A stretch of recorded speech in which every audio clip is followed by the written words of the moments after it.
файзобод яке аз ноҳияҳои калонтарини боғпарварии кишвар буда барои рушди боғу токпарварӣ ва картошкапарварию сабзавоткорӣ иқлими бисёр мусоид дорад. имрӯзҳо дар ноҳия барои васеъ намудани майдони боғу токзор тадбирҳои зиёд амалӣ шуда истоданд.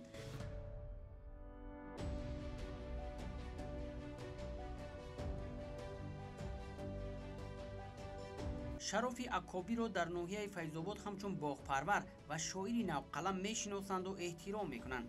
ӯ ба синни худ нигоҳ накарда ба кишоварзӣ ва ҳамзамон эҷод машғул аст. ӯро дастуру ҳидоятҳои пешвои муаззами миллат муҳтарам Эмомалӣ Раҳмон ба дӯст доштани замин водор кардааст.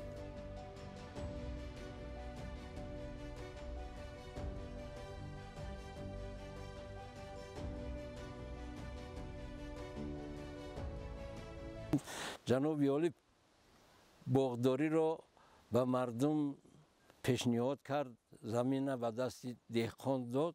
мо ҳам аз ин истифода бурда саъй кардем ки қадреам бошад хизмати худро барои фарзандову халқи ватан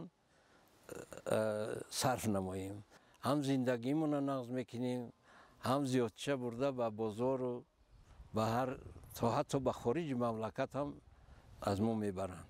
мо дар назди ҳавлигӣ хай 20 сотих дорем.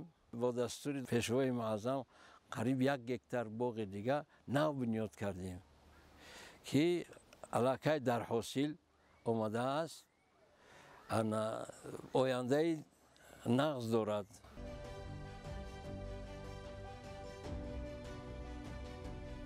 шарофи акобир аз субҳ то шом дар заминҳои дар ихтиёрдоштаи худ ва боғи парваридааш саргарми нигоҳбини дарахтони навбар аст.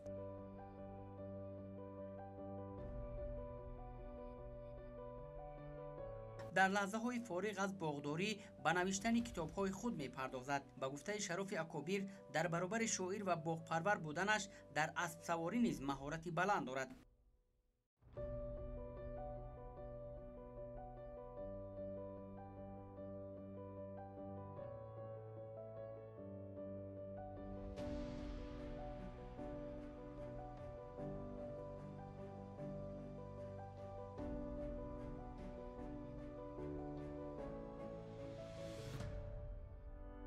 хушбахтона ду маротиба бо пешвои миллат охӯрдем. ана ҳамин иқдомҳои гуфтаи пешвои миллат сармашқи кори мо шудагиай ки инро дида ин зиндагии ҳозираро дида, масалан баъди истиқлолият шароите ки ба мо додааст, албатта ба заҳматҳои пешвои муаззамай бояд мо инкос кунем ки чӣ қадар заҳматҳо барои мо кашиданд, аз чӣ ҳолатҳо моро раҳоӣ доданд. имрӯз ба кадом рӯзҳо расидем, ин агар дар дафтар нанависем, ҷавониҳо дар китоб нанависем, аз ёди мардум фаромӯш мешаванд. барои ҳамин ҳамқадами замонем, гарчанде ки синни солмон рафтагиам бошанд, ҳамқадами замонем. гуфтаҳои ҷаноби олиро падарвор гӯш мекунем ва сармашқи кори худ кардаем. китобҳои ман дутаашро ба таб расондам, дутаи дигараш ҳозир дар ҳолати чоп дар шаҳри Душанбе. лекин ашъори ман дар китобҳои шоирони дигару муаллифони дигарам шеъру достонҳои навиштаи ман сабт шудаанд. ин ҳамаш дар ми баъди истиқлолият дар ми замони пирӣ хай ман саъй кардам. мавзӯи шеъри ман бой ҳам бугум ҳаст, хато намекунам, чунки аз ватан сар карда модар, падар, фарзанд, мана наврӯз, хуб тамоми соҳа дар навиштагиам алалхусус заҳматҳои ҷаноби олиро қариб ҳамаша сабт кардагиам. эй пешвои миллат, фатҳу зафар муборак. эй раҳнамои миллат, ин хушхабар муборак. заҳмат басе кашидӣ, бар мақсадат расидӣ, амни самои миллат, эй мӯътабар муборак. ҳамдарди мардумонӣ аз рӯи меҳрубонӣ, зебандаи ҷаҳонӣ аз давраи ҷавонӣ. аз бас ки ҷонфидоӣ, чун ҳадя баҳри моӣ, معجز برای میلاد شام سحر مبارک. صلح تو بیگزند است، وحدت به ما پسند است، حرف تو ارجمند است، این خوش خبر مبارک. می نویسم دیدم را گرچه باشم نو قلم، سیر اگر در دل بماند می شود بر کس علم. هر کی دید با چشم خود باید بگردد پندپذیر، نسل آیند را کنم آگاه از این درد و علم. انا در این باره همین حیاتی من همین جنگ شهروندی که چقدر عذاب کشیدیم، چقدر در بین ما شور انگیختند، پیشوای ملت همین را برطرف کرد، صلح امانی را به ما آورد. نمی شاعری ما اینجا سر شد. او از ثمره باغ بنیاد کرده اش همساله حاصل فراوان رو یانیده، هم خود تأمین روزگار می کند و هم به نیازمندان دستی کمک دراز می نماید.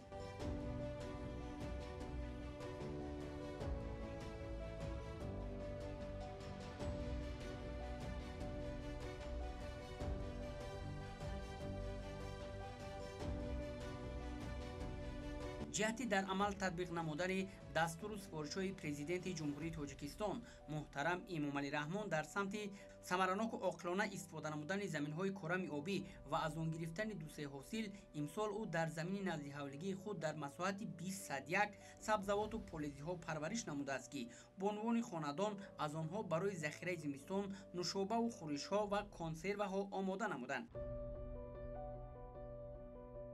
در حدود ناحیه امروز صدها گکتار باغ‌های نو بنیاد کرده شدند.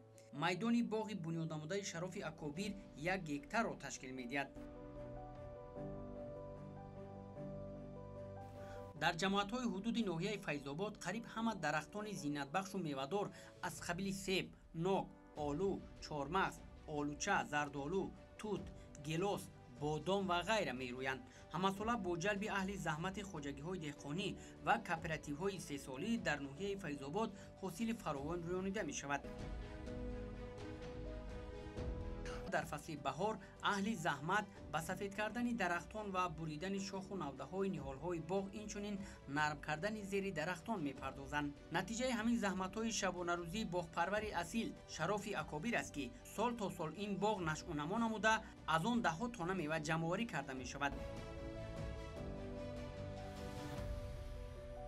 سینمون به چند رسیده باشد هم این وظیفه را دوست می‌داریم. هر یک نهال را همچون یک فرزند تربیت میکنیم.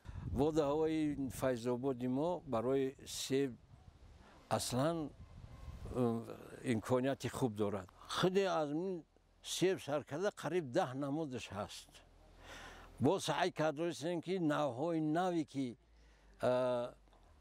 با دیدن خوشمزه و خوش‌طعم با در باغ بنیاد کنیم. خیلی بود بعضی این نوک هست در اینجا، خیلی آلو، همه آلو بالو بسیارند. البته چاره‌داریش سر کردگیم برای خواجگی خودمون. نکی زنبور هم ما نیاز داریم که اگر شرایطمون باشن فرزندو، اکنون ما کم ترک 3 سالمون رفت است. نکی فرزندا را تاکید میکنیم که همین زنبور پروری هم از خود کنن. این هم یک نعمتی بی‌بهای برای زندگی آدم. شغل اساسی مردم این محل را زراعتکاری و باغداری و چارواداری تشکیل می‌دهد. فعالیت پرثمر چنین کشاورزان اصیل است که نه تنها بازارهای ناحیه بلکه دیگر فروشگاه‌های جمهوری در همه فصل سال با محصولات تر و تازه کشاورزی تامین می‌باشد. این کشاورزی اصیل همه قطعه‌های زمین‌های در اختیار داشته خود را ثمرناک استفاده برده در جای‌های بیکار مانده کشت کارتوشکا و دیگر زراعت‌ها را برآورده است.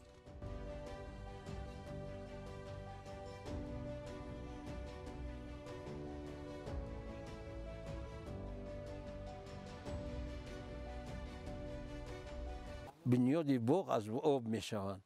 خیلی امید داریم که از یگان مؤسسه خودمون با چاه کفتن شوهای عمودی یگان بکنیم همه آب تشکیل کنیم که به آب باغ نمی شود. دوره استقلالیت به ما زمین داد، مهنت کن، از مهنت حلال خوردن را نشون داد. دستی بیچاره و بینوا را گرفتن را از جناب عالی یاد گرفتیم که اگر ما هم نیت داریم که یک چیزی یادیم باشه با یک همبغلی یک چیز هم باشه یاردی برسانیم. محبت انسان و شناختن ملت ما از دور استقلالیت یاد گرفتیم. تقریبا 4-5 تن حاصل به دست میاریم که خیلی برای زندگانی کردن یک یاری خیلی یاری میرساند.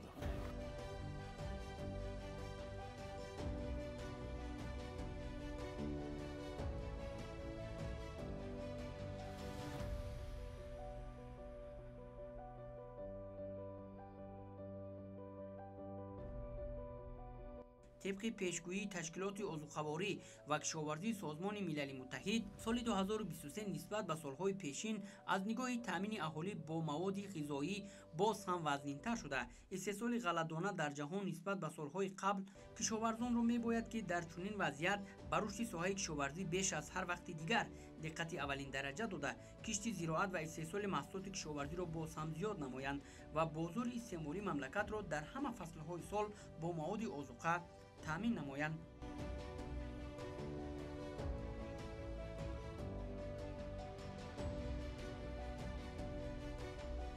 شکرانه دولت تاجیکستان میکنیم، شکرانه به این ملتی با فرهنگ مینماییم. عموما شکرانه پیشوای معظم ملت میکنیم که ما را در عرصه دنیا نامدار کرد. تاجیکستان با 183 مملکت دنیا علاقه رفتن و آمدن دارند. این درهای کشاده که باز کرده بود، این گفته‌های ثمره خوب داد جناب عالی. برای همین من با یک شعر کوتاه خودم این را جنبست میکنم. حیات من شما را درس عبرت، جوانی هم گذشت در خواب غفلت، کنون احساس نمودم دور پیری، سر زانو زدم دو دست حسرت. یکی را زندانم فرزند سازد، یکی با کسب و کار نامش فرازد. چه حاتم پیشه اش بود خیر خواهی، تمام مردمان او را شناسد. به شعر شاعری آلوده گشتم، به دور عالم معنی نشستم، ولی ایام پیری گشت آشکار، سپاسدارم چیزی آمد به دستم. حیاتی من گذشت با خاکساری، به عزم سرورم با باغداری. نگردم حاجی یا گمنام به عالم، نهال رسته ماند یادگاری.